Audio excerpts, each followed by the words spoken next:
Halo semuanya, kembali lagi di channel Anime Review Indonesia untuk membahas One Piece chapter terbaru. Jangan lupa untuk like dan subscribe channel ini untuk mendapatkan update terbaru dari kami. Yuk lanjut, kita semua tahu bahwa Oda sangat menyukai permainan angka, khususnya menghubungkan nomor chapter 1 dengan lainnya. Seperti yang terjadi di chapter kali ini, yaitu chapter 1106. Yang berjudul Di Sisimu, chapter yang dirilis puluhan tahun yang lalu, tepatnya chapter 116, memiliki judul Giant atau Raksasa. Jika digabungkan chapter 116 dan 1106, maka akan membentuk sebuah kalimat raksasa di sisimu. Sangat menggambarkan tentang sosok yang akan muncul di chapter kali ini. Cover story kali ini menceritakan Robin yang mendandani krokodil, maksudnya hewan buaya, di sebuah pantai dengan memakaikannya baju, celana, serta kacamata hitam. Chapter dimulai dengan Luffy yang sebelumnya perutnya besar setelah makan banyak, kini langsung mengecil dan membuat para angkatan laut heran kenapa dia bisa mencerna makanan secepat itu. Mereka mengira kalau Luffy juga bisa saja memakan mereka hidup-hidup. Kemudian di sekitar mereka banyak berjatuhan bola meriam akibat Buster Call yang sudah dimulai, membuat mereka tidak bisa tinggal di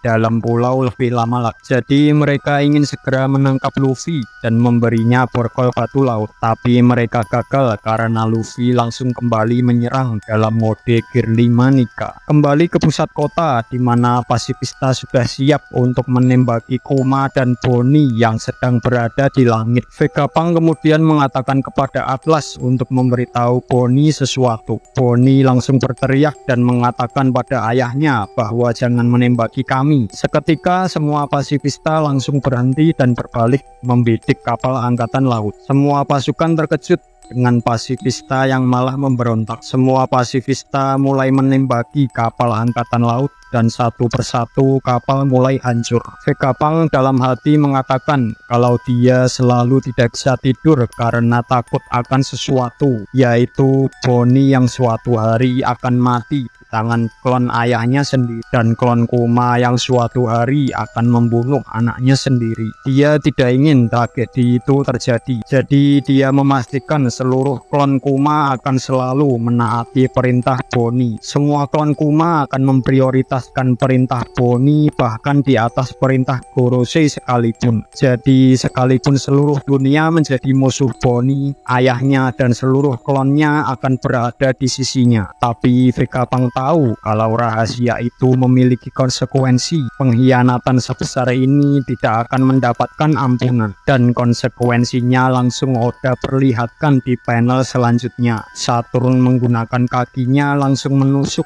dada Vegapunk. Saturn kemudian memerintahkan Kizaru untuk menghabisi Kuma, Bonnie, dan Atlas. Dengan cepat dia langsung menyerang dengan teknik Yasakani no Magatama ke arah langit. Beberapa serangan mengenai tubuh mereka semua. Sanji kemudian datang dan menahan beberapa serangan dari Kizaru dengan kakinya. Kizaru kemudian dengan cepat juga mengeluarkan pedangnya Amano Murakumo dan berniat untuk menghabisi mereka semua sekaligus dengan satu tebasan. Entah kenapa tangan Kuma bergerak dan berniat menangkis serangan Kizaru, padahal sebelumnya Kuma benar-benar tidak bisa bergerak total. Tapi tiba-tiba Luffy muncul dalam mode Gear 5 Nikanya, memukul Kizaru hingga membuatnya jatuh ke bawah. Setelah itu seisi pulau menjadi karet berkat kekuatan Luffy, membuat Kuma dan yang lain yang jatuh tidak kesakitan, malah memantul. Para pasukan angkatan laut yang berada di luar pulau heran melihat pulau Egghead bergoyang, tapi mereka tidak begitu peduli dan sibuk menghadapi pasifista. Di tempat lain terlihat robot kuno bergerak saat mendengar suara Drum of Liberation dari wujud Gear 5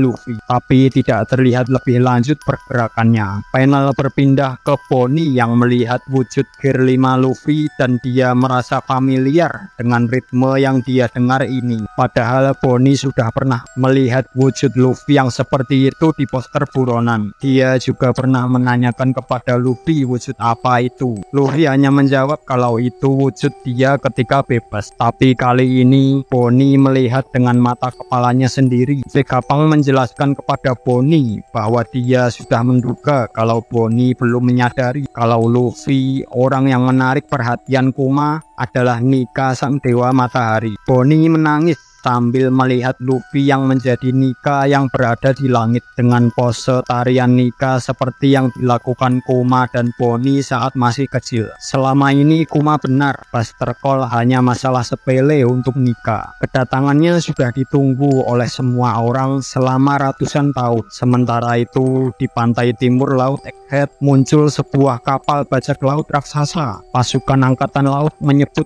bahwa mereka harusnya sudah mati ratusan tahun yang lalu. Kapal besar itu terus melaju tidak berhenti. Kapal angkatan laut kemudian menembakkan meriam ke arah mereka, tapi tentu saja tidak mempan karena kapal bajak laut yang datang adalah kapal bajak laut raksasa yang dipimpin oleh Dory dan Brogy. Gila-gila, mereka datang untuk menjemput topi jerami atau yang mereka sebut dengan Sun God Nika. Kenapa mereka bisa tahu lokasi Luffy dan fakta bahwa Luffy adalah Sun God Nika? Kemungkinan karena Sang. Ya, tidak ada yang mengenal Luffy lebih dari Sang. Di chapter ini Oda memasak untuk menyiapkan arc selanjutnya setelah Egghead, yaitu tentu saja Elbaf.